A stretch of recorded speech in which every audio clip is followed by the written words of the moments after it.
Hi எல்லாருக்கும் வணக்கம். எனக்கு இப்போ ரொம்ப சந்தோஷமா இருக்கு. என்னென்னா, அப்பாவோட ஓல்டு வீடியோஸ்லாம் வந்து நெறைய கமெண்ட்லாம் பண்றீங்க. எனக்கு அத பார்க்கும்போது சந்தோஷமா இருக்கு. ஆக்சுவலி நான் அதெல்லாம் ஏன் பண்ணியிருந்தேன்னா, எங்க அப்பாவோட மெமரீஸை ஃபோன்லேயே வச்சுக்கலாமே, சிஸ்டம்லேயே வச்சுக்கலாமேன்னு நீங்கலாம் நெனச்சிருப்பீங்க. பட் எனக்கு தெரியாம நான் வந்து அப்லோட் பண்ணது தான் எங்க அப்பாவோட மெமரீஸ்லாம். யூடியூப்ல போட்டு வச்சுட்டோம்னா, நம்மளே இல்லைனாலும் நான் எதுக்கு நான் பண்ணுவேன்னா, நாமளே இல்லைனாலும் நம்மளோட வீடியோஸ் எல்லோரும் பார்ப்பாங்க அப்படிங்கிறது தான் என்னோட தாட் ப்ராசஸ் அப்போலாம் இருந்துச்சு. ஆனா, இப்போ வந்து அந்த மெமரீஸ்லாம் பார்க்கும்போது ரொம்ப சந்தோஷமா இருக்கு. எல்லாரும் அப்பாவுக்கு என்னாச்சு? அப்பா ஜாலியா பேசுகிறாங்க. அப்பா வந்து நல்லா அ அம் ஜாலியா இருக்காங்க அப்படின்னு சொல்லும்போதெல்லாம் எனக்கு ரொம்ப சந்தோஷமா இருக்கு. அதுவும் இல்லாம இந்த கல்யாணமே எங்க அப்பாவால தான் நடக்குது. எங்க அப்பாவோட ஆசீர்வாதத்தினால தான் நடக்குது. அத நான் முழுசா நம்புறேன். எங்க அப்பா என்ன நம்புனாங்க, என் தம்பி, எங்க அம்மாவும் என்ன நம்புனாங்க. நான் எங்க அப்பாவ நம்பினேன். இந்த ஒரு விஷயத்தினால தான் இந்த கல்யாணமே. எங்க அப்பாவுக்கு வந்து அக்டோபர் 14 வந்து ஃபர்ஸ்ட் டைம் ஸ்ட்ரோக் வருது.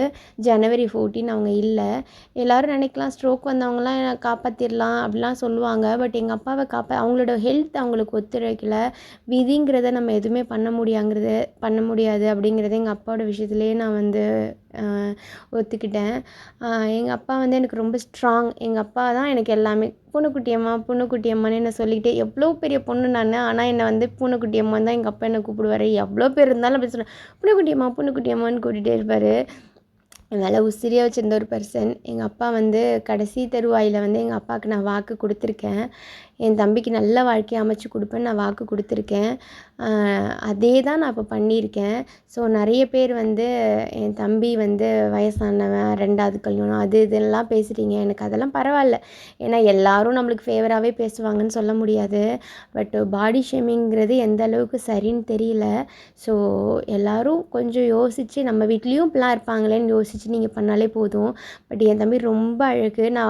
நான் அம்மா வீட்ல சொல்லும்போது என் தம்பி கருப்பா தான் இருப்பான். நான் அழகா இருப்பான், கலையா இருப்பான் அப்படின்னு தான் சொல்லுவேன். அவன்கிட்ட பேசினா எல்லாருக்கும் பிடிக்கும்னு சொல்லுவேன். அதே மாதிரி தான் அவன்கிட்ட பேசி பார்த்து தான் எல்லாருக்கும் பிடிச்சிச்சு. பார்த்ததுமே அப்பியரன்ஸில் யாருக்குமே பிடிக்கல. ஸோ எல்லாருமே புரிஞ்சுப்பீங்கன்னு நான் நினைக்கிறேன்.